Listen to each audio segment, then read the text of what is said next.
Friends, നമ്മുടെ SSCയുടെ പുതിയൊരു recruitment notification വന്നിട്ടുണ്ട്. അതായത് സ്റ്റാഫ് സെലക്ഷൻ കമ്മീഷൻ്റെ ഇതിലേക്ക് 14,000 മുകളിലാണ് വേക്കൻസി വന്നിരിക്കുന്നത്. വേക്കൻസി കൂടാനാണ് സാധ്യത, ഒരിക്കലും കുറയാൻ സാധ്യതയില്ല, കൂടാനാണ് സാധ്യത.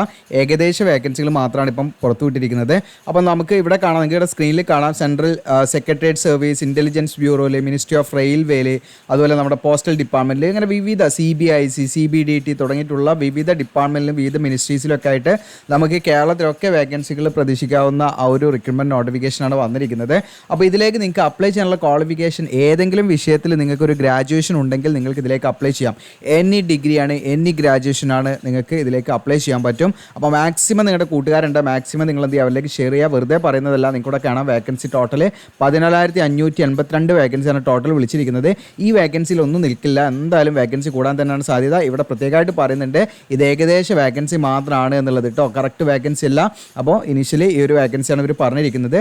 വേക്കൻസി കൂടാൻ സാധ്യതയുണ്ട്. അപ്പോൾ നമുക്ക് നമ്മുടെ കേന്ദ്ര സർക്കാരിൻ്റെ വിവിധ ഡിപ്പാർട്ട്മെൻറ്റിലേക്കും വിവിധ മിനിസ്ട്രീസിലേക്കൊക്കെ ആയിട്ടാണ് വേക്കൻസികൾ വന്നിരിക്കുന്നത്. അതിൽ ഗ്രൂപ്പ് ബിയും വരുന്നുണ്ട്, ഗ്രൂപ്പ് സി വരുന്നുണ്ട്. നല്ല സാലറിയും അത്യാവശ്യം നല്ല അലവൻസും കാര്യങ്ങളൊക്കെ ഉള്ള പോസ്റ്റാണ്. അപ്പോൾ നമ്മുടെ കേന്ദ്ര സർക്കാരിൻ്റെ കീഴിലുള്ള ഡിഫറെൻറ്റ് മിനിസ്ട്രീസിലേക്കും ഡിപ്പാർട്ട്മെൻറ്റിലേക്കും ഓർഗനൈസേഷനിലേക്കൊക്കെയാണ് നിലവിൽ വിളിച്ചിരിക്കുന്നത്. അപ്പോൾ ഈ ഒരു എക്സാമിനേഷനെ കുറിച്ചിട്ടും എങ്ങനെ ഇതിലേക്ക് അപ്ലൈ ചെയ്യുന്നതിനെ കുറിച്ചിട്ടും ഡീറ്റെയിൽ ആയിട്ടുള്ള വീഡിയോ ആണ് ചെയ്യുന്നത്. എങ്ങനെ അപ്ലൈ ചെയ്യണതിനെ കുറിച്ച് നിങ്ങൾക്ക് കറക്റ്റ് ഡയറക്ഷൻ തരും. അതോടൊപ്പം ഇതിൻ്റെ സ്കീം ഓഫ് എക്സാമിനേഷൻ എങ്ങനെയാണെന്നുള്ളതിനെ കുറിച്ചിട്ടും പറയുന്നുണ്ട്. അതുകൊണ്ട് വീഡിയോ സ്കിപ്പ് ചെയ്യേണ്ട, മുഴുവനായിട്ടും കാണുക. പിന്നെ നിങ്ങൾക്ക് ഇതിൻ്റെ ആവശ്യമുള്ള ബുക്കുകളൊക്കെ സജസ്റ്റ് ചെയ്യുന്നുണ്ട്. അപ്പോൾ ഇത്തരത്തിലുള്ള വീഡിയോസും കാര്യങ്ങളൊക്കെ നിങ്ങളിലേക്ക് പെട്ടെന്ന് ലഭിക്കുന്നതിനായിട്ട് നമ്മുടെ ചാനൽ സബ്സ്ക്രൈബ് ചെയ്യുക, ബെല്ലേക്ക് എനേബിൾ ചെയ്ത് വെക്കുക. അതോടൊപ്പം തന്നെ വീഡിയോ ഇഷ്ടപ്പെട്ടാൽ നിങ്ങൾ ലൈക്ക് ചെയ്യുക, നിങ്ങളുടെ വിലയേറിയ അഭിപ്രായങ്ങൾ രേഖപ്പെടുത്തുക. നേരെ നമുക്ക് എന്ത് ചെയ്യാം, ഇതിൻ്റെ നോട്ടിഫിക്കേഷൻ നോക്കാം. അപ്പോൾ നമുക്ക് ഓരോ പേജ് വൈസ് ആയിട്ട് നോക്കാം. 113 പേജുള്ള നോട്ടിഫിക്കേഷനാണ് നമുക്കിവിടെ കാണാൻ. നിങ്ങൾക്ക് കമ്പൈൻഡ് ഗ്രാജുവേറ്റ് ലെവൽ എക്സാമിനേഷനാണ് 2025 റിക്രൂട്ട്മെന്റ് നോട്ടിഫിക്കേഷൻ വന്നിരിക്കുന്നത്.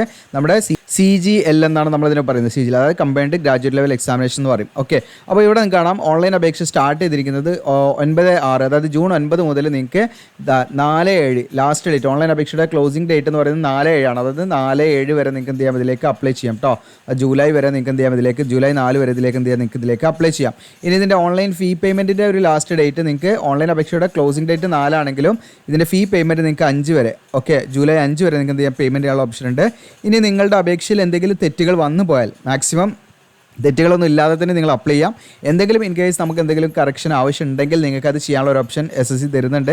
ആ ഡേറ്റ് പ്രത്യേകം നിങ്ങൾ ഓർത്ത് വെക്കുക. ഇവിടെ കാണാം നിങ്ങൾക്ക് 9/7/2025 11/7/2025 ഈ പറയുന്ന 3 ദിവസങ്ങളിലായിട്ട് നിങ്ങളുടെ അപേക്ഷയിൽ എന്തെങ്കിലും തെറ്റുകൾ വന്നു പോയിട്ടുണ്ടെങ്കിൽ നിങ്ങൾക്ക് അത് തിരുത്താനുള്ളൊരു ഓപ്ഷൻ അവർ തരുന്നുണ്ട്. അത് വെറുതെ തിരുത്താൻ പറ്റില്ല, അതിന് ഫീ ആയിട്ട് അവർ വാങ്ങുന്നുണ്ട്, ഫൈനായിട്ട്. കാര്യങ്ങളിലേക്കും പറയാം. ഇനി ഇതിൻ്റെ എക്സാമിനേഷൻ, ഇതിലേക്ക് സ്കീം ഓഫ് സെലക്ഷൻ എന്ന് പറയുന്നത്, ഇതിലേക്ക് നിങ്ങൾക്ക് എക്സാം ഉണ്ടായിരിക്കും. 2 ടിയറാണ്, Tier 1, Tier 2. Tier 1 നടക്കാനുള്ള ഏകദേശം ഡേറ്റ് ആണ് കേട്ടോ. 13 ഓഗസ്റ്റ് മുതൽ 30 ഓഗസ്റ്റ് എന്ന് പറയുന്ന ഈ ഡേറ്റിലായിരിക്കും ഇതിൻ്റെ എക്സാം നടക്കുക. നമ്മുടെ PSC ഇപ്പോൾ PSC ഒക്കെ കറക്റ്റ് ഡേറ്റിൽ വരുന്നുണ്ട്. അപ്പോൾ കറക്റ്റ് ഡേറ്റിന്, ഈ ഡേറ്റിനെ നിങ്ങൾ എന്ത് ചെയ്യണം, അതിൻ്റെ ഒരു കട്ട് ഓഫ് ഡേറ്റ് ആക്കി വെച്ച് നിങ്ങൾ പഠിക്കണം. ഓക്കെ, പെട്ടെന്ന് തന്നെ എക്സാം ഉണ്ടാവും. ഓഗസ്റ്റ് 13 to 30 ഓഗസ്റ്റ് ഇവിടെ കാണാം നിങ്ങൾക്ക്. ഇനി അതിൻ്റെ Tier 2 എക്സാമിനേഷൻ എന്ന് പറയുന്നത് ഡിസംബർ 25 കേട്ടോ. ഈ 2 സെപ്പറേറ്റ് എക്സാമാണ് നടക്കുക. അപ്പോൾ ഇതിലേക്ക് ഏത് എക്സാമിനേഷൻ എങ്ങനെയെന്നുള്ള കാര്യങ്ങളൊക്കെ ഞാൻ ഇതിൻ്റെ സ്കീം കാര്യങ്ങളൊക്കെ പറഞ്ഞു കേട്ടോ, അതിൽ വരുന്ന സബ്ജക്റ്റ് കാര്യങ്ങളൊക്കെ. അപ്പോൾ ഗ്രൂപ്പ് ബി, ഗ്രൂപ്പ് സി കാറ്റഗറിയാണ് നമുക്കിവിടെ നോക്കാം. പേ ലെവൽ 7 ആണ്. 44,900 മുതൽ 1,42,400 ആണ് ഇതിൻ്റെ പേ സ്കെയിൽ വരുന്നത്. ഈ പേ ലെവൽ 7 വിളിച്ചിരിക്കുന്ന പോസ്റ്റുകളൊക്കെ കാണാൻ നിങ്ങൾക്ക് assistant section officer central secretariat സർവീസിലേക്ക് ഗ്രൂപ്പ് ബി ആണ്. ഏജ് ലിമിറ്റ് നിങ്ങൾക്കിവിടെ കാണാം 20 to 30 ആണ്. ഓരോന്നിനും ഏജ് ലിമിറ്റ് വ്യത്യാസമുണ്ട് കേട്ടോ. അപ്പോൾ മിനിമം ഏജ് ആണ് ഇവിടെ കൊടുത്തിരിക്കുന്നത്, മാക്സിമം ഏജ് ആണ് അതിൻ്റെ രണ്ടാമതായിട്ട് കൊടുത്തിരിക്കുന്നത്. ഓക്കെ, ഇനി നിങ്ങൾക്ക് ഏജ് റിലാക്സേഷൻ ഉണ്ടായിരിക്കും. SC/ST ആണെങ്കിൽ നിങ്ങൾക്ക് എന്താണ് 5 വർഷം ഏജ് റിലാക്സേഷൻ ഉണ്ടായിരിക്കും. OBC NCL ആണെങ്കിൽ 3 വർഷം ഏജ് റിലാക്സേഷൻ ഉണ്ടായിരിക്കും. ദെൻ PWD കാൻഡിഡേറ്റ്സ് ആണെങ്കിൽ അവർക്ക് 10 മുതൽ 15 വർഷം വരെയും, എക്സ് സർവീസ്മാൻ, വിഡോസ്, ഡിവോഴ്സ്ഡ് ആയുള്ള വനിതകൾക്കൊക്കെ നിശ്ചിതമായുള്ള ഏജ് റിലാക്സേഷൻ കാര്യങ്ങളുണ്ടായിരിക്കും. ഇത് അസിസ്റ്റന്റ് സെക്ഷൻ ഓഫീസർ ഇന്റലിജൻസ് ബ്യൂറോയിൽ IB-ലേക്കാണ് വിളിച്ചിരിക്കുന്നത്. ഗ്രൂപ്പ് ബി പോസ്റ്റ്, ഇതൊക്കെ നമ്മൾ ആഗ്രഹിക്കുന്ന പോസ്റ്റുകളാണ് കേട്ടോ അതൊക്കെ. അപ്പോൾ ഇതൊക്കെ ഈ ഒരു എക്സാമിലൂടെയാണ് നമുക്ക് അതിലേക്കൊക്കെ ഒരു എൻട്രി ലഭിക്കുന്നത്. മാക്സിമം നിങ്ങൾ പഠിക്കുക, എക്സാം ചെയ്താൽ 18 to 30 ആണ് ഏജ് ലിമിറ്റ് വരുന്നത്. എല്ലാത്തിലും ഏജ് റിലാക്സേഷൻ അപ്ലിക്കബിൾ ആണ്. ഇതിന് അസിസ്റ്റന്റ് സെക്ഷൻ ഓഫീസർ നിങ്ങൾക്ക് മിനിസ്ട്രി ഓഫ് റെയിൽവേയിലേക്കാണ് വിളിച്ചിരിക്കുന്നത്. ഗ്രൂപ്പ് ബി ആണ്, 20 to 30 ആണ്. ഇതിന് assistant section officer ministry of external affairs ആണ്. ഇവിടെ ഗ്രൂപ്പ് ബി ആണ്, 20 to 30 ആണ് ഏജ് ലിമിറ്റ്. ഇതിന് 5ാമത് അസിസ്റ്റന്റ് സെക്ഷൻ ഓഫീസർ AFHQ ആണ്. ഇതിലേക്ക് നിങ്ങൾക്ക് ഗ്രൂപ്പ് ബി ആണ്, 20 to 30 ആണ് ഏജ് ലിമിറ്റ്. ഇതിന് അസിസ്റ്റന്റ് സെക്ഷൻ ഓഫീസർ നിങ്ങൾക്ക് കാണാം ministry of electronics and information technology ആണ്. ഗ്രൂപ്പ് ബി ആണ്, 18 to 30 ആണ് ഏജ് ലിമിറ്റ്. ഇതിന് അസിസ്റ്റന്റ് അല്ലെങ്കിൽ അസിസ്റ്റന്റ് സെക്ഷൻ ഓഫീസർ എന്നാണ്. ഇത് അതർ മിനിസ്ട്രീസ്, അതായത് ഈ പറഞ്ഞിരിക്കുന്നതൊന്നല്ല മറ്റു മിനിസ്ട്രീസിലേക്കും മറ്റു ഡിപ്പാർട്ട്മെന്റിലേക്കും ഒക്കെ ആയിട്ടുള്ള വേക്കൻസികളാണ്. ഓക്കെ, ഗ്രൂപ്പ് ബി ആണ്, 18 to 30 ആണ് ഏജ് ലിമിറ്റ്. ഇനി ഇൻസ്പെക്ടർ ഓഫ് ഇൻകം ടാക്സ് ആണ്, CBDT ആണ്. ഇവിടെ നിങ്ങൾക്ക് ഗ്രൂപ്പ് സി ആണ്, 18 to 30 ഏജ് ലിമിറ്റ് വരുന്നത്. ദെൻ ഇൻസ്പെക്ടർ സെൻട്രൽ എക്സൈസ്, അതുപോലെ inspector preventive officer, then inspector examiner തുടങ്ങിയിട്ടുള്ള CBICയിലേക്കാണ്. ഗ്രൂപ്പ് ബി ആണ്. 18 to 30 ഏജ് ലിമിറ്റ് വരുന്നത്. ദെൻ അസിസ്റ്റൻറ്റ് എൻഫോഴ്സ്മെൻറ്റ് ഓഫീസറാണ്. ഇതിൽ നിങ്ങൾക്ക് കാണാൻ directorate of enforcement department of revenue ആണ്. ഗ്രൂപ്പ് ബി ആണ്. 18 to 30 age limit. Sub inspector central bureau of investigation ആണ്. Group B 20 to 30. Then inspector post നിങ്ങൾക്ക് കാണാൻ ഡിപ്പാർട്ട്മെൻറ്റ് ഓഫ് പോസ്റ്റിലേക്കാണ് കേട്ടോ. Okay, ministry of communication. Okay, India പോസ്റ്റിലേക്കാണ് വിളിച്ചിരിക്കുന്നത്. Group B 18 to 30. Then അടുത്തത് ഇൻസ്പെക്ടറാണ്. സെൻട്രൽ ബ്യൂറോ ഓഫ് നാർക്കോട്ടിക്സ് ആണ്. Ministry of finance. ഇവിടെ നിങ്ങൾക്ക് ഗ്രൂപ്പ് ബി ആണ്. 18 to 30 ഏജ് ലിമിറ്റ് വരുന്നത്. ദെൻ സെക്ഷൻ ഹെഡാണ്. Directorate general of foreign trade ആണ്. ഗ്രൂപ്പ് ബി ആണ്. 18 to 30 ഏജ് ലിമിറ്റ് വരുന്നത്. ഇനി ഇതിൻ്റെ പേ ലെവൽ 6 വിളിച്ചിട്ടുണ്ട്. നിങ്ങളുടെ 30,400 മുതൽ 1,12,400 ആണ് പേ സ്കെയിൽ വരുന്നത്. Then assistant or assistant section officer മറ്റു മിനിസ്ട്രീസിലേക്കും മറ്റു ഡിപ്പാർട്ട്മെൻറ്റിലേക്കും ഓർഗനൈസേഷനിലേക്കാണ്. ഏതാണെന്ന് ഇവിടെ മെൻഷൻ ചെയ്തിട്ടില്ല കേട്ടോ. അത് നമ്മുടെ സെൻട്രൽ ഗവൺമെൻറ് കീഴിലുള്ള വിവിധ മിനിസ്ട്രീസിലേക്കായിരിക്കാം, ഡിപ്പാർട്ട്മെൻറ്റിലേക്കായിരിക്കാം കേട്ടോ. ഗ്രൂപ്പ് ബി ആണ്. 18 to 30 ഏജ് ലിമിറ്റ് വരുന്നത്. എക്സിക്യൂട്ടീവ് അസിസ്റ്റൻറ്റ് CBICയിലുണ്ട്. ഗ്രൂപ്പ് ബി ആണ്. 18 to 30 ഏജ് ലിമിറ്റ് വരുന്നത്. റിസർച്ച് അസിസ്റ്റൻ്റ് ഉണ്ട്. നാഷണൽ ഹ്യൂമൻ റൈറ്റ്സ് കമ്മീഷൻ ആണ്. അതിലേക്കാണ്. ഈ ഗ്രൂപ്പ് ബി ആണ്. 18 to 30 ഏജ് ലിമിറ്റ് വരുന്നത്. ദെൻ ഡിവിഷണൽ അക്കൗണ്ടൻ്റ് ഉണ്ട്. ഓഫീസേഴ്സ് അണ്ടർ C&AGയിലേക്കാണ്. നിങ്ങളുടെ ഗ്രൂപ്പ് ബി ആണ്. 18 to 30 ഏജ് ലിമിറ്റ് വരുന്നത്. Sub inspector national investigation agency NIAയിലേക്കാണ്. നിങ്ങൾക്ക് ഗ്രൂപ്പ് ബി ആണ്. 18 to 30 ഏജ് ലിമിറ്റ് വരുന്നത്. ദെൻ സബ് ഇൻസ്പെക്ടർ ജൂനിയർ അല്ലെങ്കിൽ സബ് ഇൻസ്പെക്ടർ അല്ലെങ്കിൽ ജൂനിയർ ഇൻ്റലിജൻസ് ആണ്. ഇത് നിങ്ങൾക്ക് ഈ പറയുന്ന നാർക്കോട്ടിക്സ് കൺട്രോൾ ബ്യൂറോയിലേക്കാണ്. നിങ്ങൾക്ക് ഗ്രൂപ്പ് ബി ആണ്. 18 to 30 ഏജ് ലിമിറ്റ് വരുന്നത്. ദെൻ അടുത്തത് നിങ്ങൾക്ക് ജൂനിയർ സ്റ്റാറ്റിസ്റ്റിക്കൽ ഓഫീസറാണ്. Ministry of statistics and programme ഇംപ്ലിമെൻറ്റേഷനിലേക്കാണ്. ഗ്രൂപ്പ് ബി ആണ്. 18 to 32 ഏജ് ലിമിറ്റ് വരുന്നത്. Then statistical investigator grade second ആണ്. മിനിസ്ട്രി ഓഫ് ഹോം അഫയേഴ്സിലേക്കാണ് വിളിച്ചിരിക്കുന്നത്. ഗ്രൂപ്പ് ബി ആണ്. 18 to 30 ഏജ് ലിമിറ്റ് വരുന്നത്. ഓഫീസ് സൂപ്രണ്ടൻ്റ് ആണ്. CBDTയിലേക്കാണ്. ഗ്രൂപ്പ് ബി ആണ്. 18 to 30 ഏജ് ലിമിറ്റ് വരുന്നത്. പിന്നെ അടുത്ത വേക്കൻസി എന്തെങ്കിലും കൂടെ കാണാൻ നിങ്ങൾക്ക് പേ ലെവൽ 5ലേക്ക് വിളിച്ചിട്ടുണ്ട്. 29,200 മുതൽ 92,300 വരെയാണ് ഇതിൻ്റെ പേ സ്കെയിൽ വരുന്നത്. ഓഡിറ്ററാണ് വിളിച്ചിരിക്കുന്നത്. ഓഡിറ്റർ നിങ്ങൾക്ക് 3 കാറ്റഗറിയോടെ കാണാൻ പറ്റും. അത് ഓഫീസേഴ്സ് അണ്ടർ C&AGയും CGDയിലേക്കും അത് അതർ മിനിസ്ട്രീസിലേക്കും ഒക്കെയാണ് വിളിച്ചിരിക്കുന്നത്. ഇതൊക്കെ ഗ്രൂപ്പ് സി ആണ്. 18 to 27 ആണ് ഇതിൻ്റെയൊക്കെ ഏജ് ലിമിറ്റ് വരുന്നത്. ദെൻ അക്കൗണ്ടൻറ്റ് ഒരു 3 കാറ്റഗറിയിൽ വിളിച്ചിട്ടുണ്ട്. ഇവിടെ കാണാൻ നിങ്ങൾക്ക് ഇത് ഒന്ന് ഓഫീസേഴ്സ് അണ്ടർ C&AGയിലേക്കും അതുപോലെ തന്നെ കൺട്രോളർ ജനറൽ ഓഫ് അക്കൗണ്ട്സിലേക്കും അതർ മിനിസ്ട്രീസിലേക്കും ഒക്കെയാണ് വിളിച്ചിരിക്കുന്നത്. ഇതെല്ലാം ഗ്രൂപ്പ് സി ആണ്. 18 to 27 ഏജ് ലിമിറ്റ് വരുന്നത്. ഇനി ഇതിൻ്റെ പേ ലെവൽ 4 ഉണ്ട്. 25,500 മുതൽ 81,100 ആണ്. ഇത് postal assistant or sorting assistant വിളിച്ചിട്ടുണ്ട്. ഇവിടെ കാണാൻ ഡിപ്പാർട്ട്മെൻറ്റ് ഓഫ് പോസ്റ്റിലേക്കാണ്. ഗ്രൂപ്പ് സി ആണ്. 18 to 27 ആണ്. ദെൻ സീനിയർ സെക്രട്ടേറിയറ്റ് അസിസ്റ്റൻറ്റ് വിളിച്ചിട്ടുണ്ട്. ഓർ അപ്പർ ഡിവിഷൻ ക്ലർക്ക് വിളിച്ചിട്ടുണ്ട്. UDC വിളിച്ചിട്ടുണ്ട്. സെൻട്രൽ ഗവൺമെൻറ് ഓഫീസുകൾക്ക് മിനിസ്ട്രീസിലേക്ക് മറ്റ് മിനിസ്ട്രീസിലേക്കാണ് വിളിച്ചിരിക്കുന്നത്. ഗ്രൂപ്പ് സി ആണ്. 18 to 27 ആണ്. അടുത്ത സീനിയർ അഡ്മിനിസ്ട്രേറ്റീവ് അസിസ്റ്റൻ്റ് ആണ്. നമ്മുടെ മിലിറ്ററി എഞ്ചിനീയറിംഗ് സർവീസ് അത് മിനിസ്ട്രി ഓഫ് ഡിഫൻസിലേക്കാണ്. ഗ്രൂപ്പ് സി ആണ്. 18 to 27 ആണ്. ദെൻ ടാക്സ് അസിസ്റ്റൻറ്റ് CBDTയിലേക്ക് ഗ്രൂപ്പ് സി 18 to 27 ആണ്. ടാക്സ് അസിസ്റ്റൻറ്റ് CBICയിലേക്കും വിളിച്ചിട്ടുണ്ട്. ഗ്രൂപ്പ് സി 18 to 27 ആണ് age limit. Sub inspector central bureau of നാർക്കോട്ടിക്സിലേക്ക് ഗ്രൂപ്പ് സി 18 to 25. അപ്പോൾ ഇത്രയും കാറ്റഗറിയിലുള്ള ഏറ്റവും എന്താണ് നമുക്ക് ഒരു ഗ്രാജുവേഷൻ കൊണ്ട് നമുക്ക് നേടാൻ പറ്റുന്ന ബെസ്റ്റ് പോസ്റ്റുകളാണ് ഇപ്പം വിളിച്ചിരിക്കുന്നത്. അപ്പോൾ ഇതിൻ്റെ മറ്റു ഡീറ്റെയിൽ ആയിട്ടുള്ള കാര്യങ്ങളിലേക്കാണ് നമ്മൾ പോകുന്നത്. അപ്പോൾ ടോട്ടൽ വാക്കൻസി നിലവിൽ വന്നിരിക്കുന്നത് 14,582 വാക്കൻസിയാണ്. അപ്പോൾ ഈ വാക്കൻസി മാത്രമാണ് ഇരിക്കില്ല, വാക്കൻസി കൂടാനാണ് കൂടുതൽ സാധ്യത, നിങ്ങൾ മനസ്സിലാക്കുക. ഇനി ഇതിൻ്റെ എസെൻഷ്യൽ ക്വാളിഫിക്കേഷൻ ആണ് കേട്ടോ. ഈ 2 പോസ്റ്റ് ഇവിടെ കാണാം നിങ്ങൾക്ക്. ജൂനിയർ സ്റ്റാറ്റിസ്റ്റിക്കൽ ഓഫീസർ എന്ന് പറയുന്നതും സ്റ്റാറ്റിസ്റ്റിക്കൽ ഇൻവെസ്റ്റിഗേറ്റർ ഗ്രേഡ് സെക്കൻഡ്, ഇതിലേക്ക് വേറെ തന്നെയാണ് ക്വാളിഫിക്കേഷൻ. ഓക്കെ, അത് ഞാൻ ആദ്യം പറയാം. അത് കണ്ട് നിങ്ങൾ അതാണ് മറ്റുള്ളതിന് ക്വാളിഫിക്കേഷൻ കാരണം ഓൾ അതർ പോസ്റ്റ്. ഓക്കെ, ഈ 2 പോസ്റ്റുള്ളത് ജൂനിയർ സ്റ്റാറ്റിസ്റ്റിക്കൽ ഓഫീസറും അതുപോലെ സ്റ്റാറ്റിസ്റ്റിക്കൽ ഇൻവെസ്റ്റിഗേറ്റർ ഗ്രേഡ് സെക്കൻഡിലേക്ക് നിങ്ങൾക്ക് അപ്ലൈ ചെയ്യാൻ വേറെ തന്നെയാണ് ക്വാളിഫിക്കേഷൻ. അത് ഞാൻ പറയാം. അതിന് മുൻപും കാണാം ഓൾ അതർ പോസ്റ്റ്. ബാക്കി എല്ലാ പോസ്റ്റിനും നിങ്ങൾക്കൂടെ കാണാം ബാച്ചിലേഴ്സ് ഡിഗ്രിയാണ്. ജസ്റ്റ് നിങ്ങൾക്കൊരു ഗ്രാജുവേഷൻ മതി, ജസ്റ്റ് ഡിഗ്രി മതി. ഓക്കെ, ജസ്റ്റ് നിങ്ങൾക്ക് ഡിഗ്രി ഉണ്ടെങ്കിൽ ഈ പറയുന്ന മറ്റെല്ലാ പോസ്റ്റിലേക്കും അപ്ലൈ ചെയ്യാം. എന്നാൽ ജൂനിയർ സ്റ്റാറ്റിസ്റ്റിക്കൽ ഓഫീസർ അതുപോലെ സ്റ്റാറ്റിസ്റ്റിക്കൽ ഇൻവെസ്റ്റിഗേറ്റേഴ്സ് ഗ്രേഡ് സെക്കൻഡിലേക്ക് അപ്ലൈ ചെയ്യാൻ നമുക്ക് ഗ്രാജുവേഷൻ തന്നെയാണ്, ചെറിയൊരു വ്യത്യാസം ഉണ്ടെന്നുള്ളൂ. അതെന്താണെന്നുള്ളത് ഞാൻ പറയാം കേട്ടോ.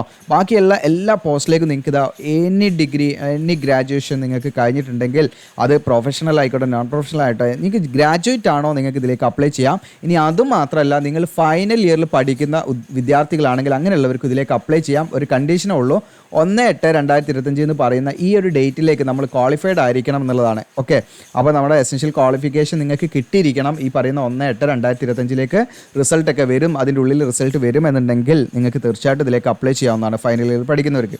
ഓക്കെ, അപ്പോൾ ഇതിലേക്ക് നിങ്ങൾക്ക് ബാക്കി എല്ലാ പോസ്റ്റിലേക്കും നിങ്ങളുടെ ക്വാളിഫിക്കേഷൻ ജസ്റ്റ് ഡിഗ്രിയാണ്. ഇനി നമ്മുടെ ജൂനിയർ സ്റ്റാറ്റിസ്റ്റിക്കൽ ഓഫീസറിലേക്ക് നിങ്ങൾക്ക് അപ്ലൈ ചെയ്യാനുള്ള ക്വാളിഫിക്കേഷൻ എന്നാൽ ഒന്നുമില്ല. ഇവിടെ കാണാൻ നിങ്ങൾക്ക് ഡിഗ്രി എന്നാണ്, ഏതെങ്കിലും വിഷയത്തിലുള്ള ഡിഗ്രി, ജസ്റ്റ് ഒരു ഡിഗ്രി, നിങ്ങൾക്ക് ഏതെങ്കിലും സബ്ജക്റ്റിലുള്ള ഡിഗ്രി പ്ലസ് എന്താണ് പ്ലസ് ടുവിൽ മാത്തമാറ്റിക്സിൽ എന്ത് ചെയ്യണം? പ്ലസ് ടുവിൽ മാത്തമാറ്റിക്സിൽ നിങ്ങൾ 60% മാർക്കോട് കൂടി നിങ്ങൾക്ക് മാത്തമാറ്റിക്സിൽ നിങ്ങൾക്ക് 60% മാർക്ക് ഉണ്ടായിരിക്കണം.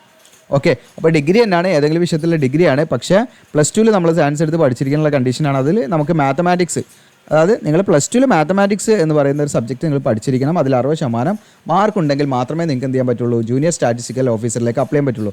അപ്പം പ്ലസ് ടു മാത്രം പോരാ, പ്ലസ് ടുവിൽ 60% മാർക്ക് നിങ്ങൾക്ക് എന്ത് ചെയ്യണം? മാത്തമാറ്റിക്സിൽ വേണം. പ്ലസ് നിങ്ങൾക്ക് ഏതെങ്കിലും വിഷയത്തിൽ ഡിഗ്രി ഉണ്ടെങ്കിൽ ജൂനിയർ സ്റ്റാറ്റിസ്റ്റിക്കൽ ഓഫീസറിലേക്ക് അപ്ലൈ ചെയ്യാം.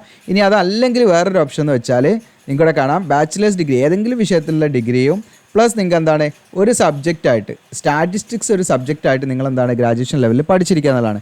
ഓക്കെ, അപ്പം കോർ സബ്ജക്റ്റ് ആവണമെന്നില്ല, ജസ്റ്റ് നിങ്ങൾ എന്താണ് ഏതെങ്കിലും ഒരു സെമ്മിലേട്ടം ജസ്റ്റ് ഒരു ഈ സ്റ്റാറ്റിസ്റ്റിക്സ് എന്താണ് ഒരു സബ്ജക്റ്റായിട്ട് പഠിച്ചാൽ മതി. അങ്ങനെയുള്ളവരാണെങ്കിലും ജൂനിയർ സ്റ്റാറ്റിസ്റ്റിക്കൽ ഓഫീസിലേക്ക് നിങ്ങൾ അപ്ലൈ ചെയ്യാൻ എലിജിബിൾ ആണ്. ഓക്കെ, ഇനി അടുത്ത പോസ്റ്റാണ് ഈ പറയുന്ന സ്റ്റാറ്റിസ്റ്റിക്കൽ ഇൻവെസ്റ്റിഗേറ്റർ ഗ്രേഡ് സെക്കൻഡ് എന്ന് പറയുന്നത്. ഇതിലേക്ക് നിങ്ങൾക്ക് ഏതെങ്കിലും വിഷയത്തിലുള്ള ബിരുദം തന്നെയാണ് പറയുന്നത്. പ്ലസ് അതിൻ്റെ കൂടെ എന്ത് വേണമെന്ന് വെച്ചാൽ നിങ്ങൾ സ്റ്റാറ്റിസ്റ്റിക്സ് ഒരു സബ്ജക്റ്റായിട്ട് പഠിച്ചിരിക്കണം. വെറുതെ നമ്മൾ സ്റ്റാറ്റിസ്റ്റിക്സ് ഒരു സബ്ജക്റ്റായിട്ട് പഠിച്ചാൽ പോരാ. നമ്മുടെ ഡിഗ്രി ലെവലിൽ നിങ്ങൾ പാർട്ട് 1, പാർട്ട് 2, പാർട്ട് 3 അങ്ങനെ തുടങ്ങിയിട്ട് നമ്മൾ 6 സെമസ്റ്റർ വൈസ് 3 ഇയർ ആണെങ്കിൽ 6 സെമസ്റ്ററിൽ നമ്മൾ എന്ത് ചെയ്യണം? അത് പഠിച്ചിരിക്കണം. ഇനി 3 ഇയർ ആണെങ്കിൽ നിങ്ങൾ 3 വർഷം നിങ്ങൾ എന്താണ് സ്റ്റാറ്റിസ്റ്റിക്സ് ഒരു സബ്ജക്റ്റായിട്ട് പഠിച്ചിട്ടുണ്ടെങ്കിൽ അത് വെച്ച് നിങ്ങൾക്ക് എന്ത് ചെയ്യാൻ പറ്റും? ഇതിലേക്ക് അപ്ലൈ ചെയ്യാൻ പറ്റും. അതല്ലാതെ ഡിഗ്രി ലെവലിൽ നമ്മൾ നേരത്തെ ഇവിടെ മുകളിൽ പറഞ്ഞ പോലെ സിമ്പിളായിട്ടൊരു സബ്ജക്റ്റ് നമ്മൾ ഏതെങ്കിലും ഒരു സെമ്മിൽ നമ്മൾ സ്റ്റാറ്റിസ്റ്റിക്സ് പഠിച്ചിട്ട് കാര്യമില്ല. അങ്ങനെയുള്ളവർക്ക് എന്ത് ചെയ്യാൻ പറ്റില്ല? സ്റ്റാറ്റിസ്റ്റിക്കൽ ഇൻവെസ്റ്റിഗേറ്റർ ഗ്രേഡ് സെക്കൻഡിലേക്ക് നിങ്ങൾക്ക് ചോയ്സ് അല്ലെങ്കിൽ നിങ്ങൾക്ക് ഓപ്ഷൻ കൊടുക്കാൻ പറ്റില്ല.